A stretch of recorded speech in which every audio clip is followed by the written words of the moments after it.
So here is the old wing mirror, which is not in firm condition, as you can tell. That's what I'm going to be replacing. So what we'll start is by taking off this inside of the door. First you want to take off this trim here, which is quite easy to do. Just go under it with like a what's the name? I forgot. But you then start unscrewing these 3 holes here, and there's another one. There it is. So now that we have the inside of the door off, what we want to do is grab this one here. Since this one actually doesn't have a cable because it's a fact, we're just going to go ahead and unscrew this. If you had a cable connected here, you take it out and make sure that essentially you can remove it from this side and loop that cable through the inside.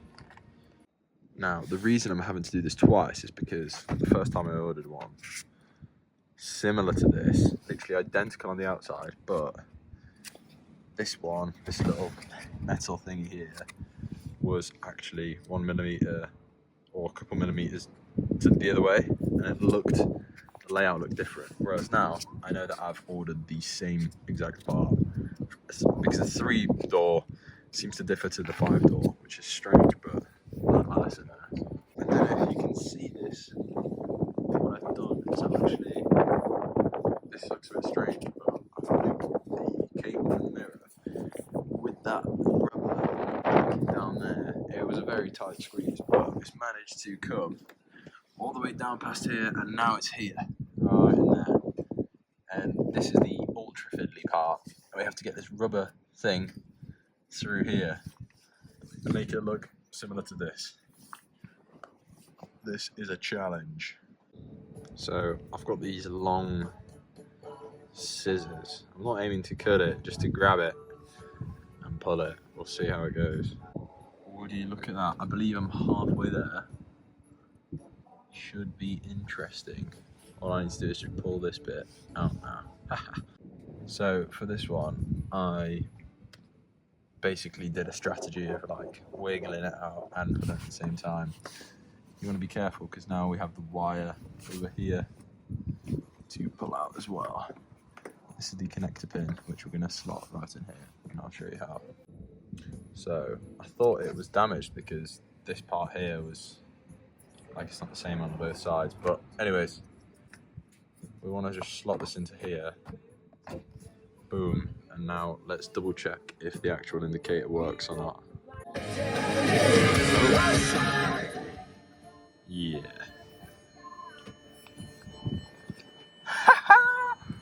Look at that! Amazing. Alright, let's turn this one off. Now, these are really annoying to put back in because I don't know if you can see that there.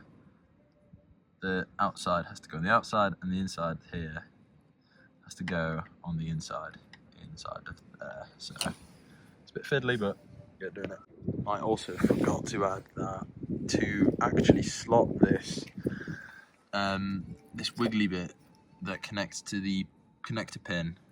It's good to remove the weather strip from this, as it gives more room to slot everything in.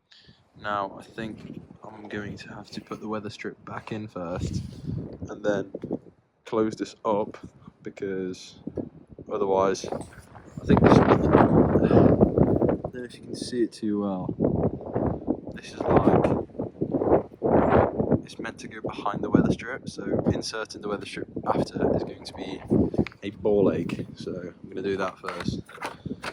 Oh. In fact here, the previous wing mirror replacement pattern, which was wrong because it was like, you can see the metal parts just bang together. So now with the weather strip back in place, we get this behind, all of that behind this in there, and then tighten the screw from the back, which I'll show you how to do now. So that wing mirror is now in place. However, you'll notice that the weather strip is catching. It's leaving like a little gap, so probably going to have to redo this and make sure the weather strip is back in. So now it's looking much better because I've made sure to push it all in. I didn't have to take it all out again, but I just made sure to push it all in, and it just seems like there's just going to have to be a little bit of this thing going on there because it's pushed down all the way. It's still that little light bit there. I don't know. We'll see. It'll be alright. And then we just need to screw it in from the back now. That's the one. So, nice little check. Does not look like it from here. It should be. There we go. So I popped this little panel back in there. It's just got like little bits that you pop in. There we go. My glove. But pretty proud of this one here. All done.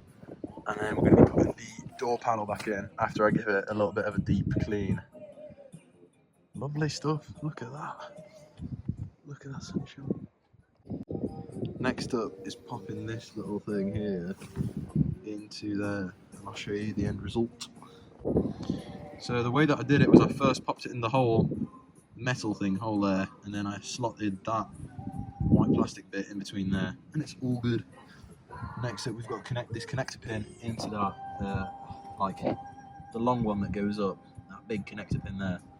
Put it on, and then slot it on.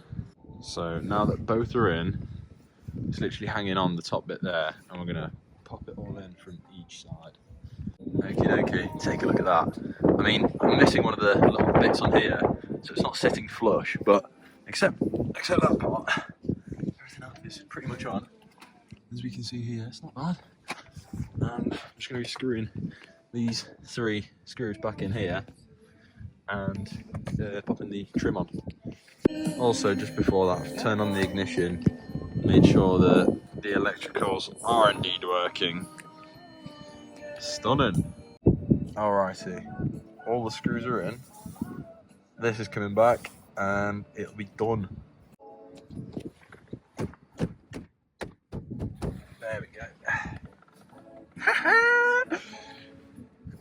Let's take a look at this.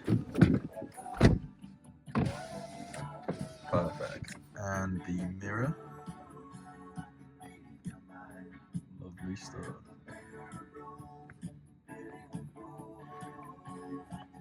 Just all.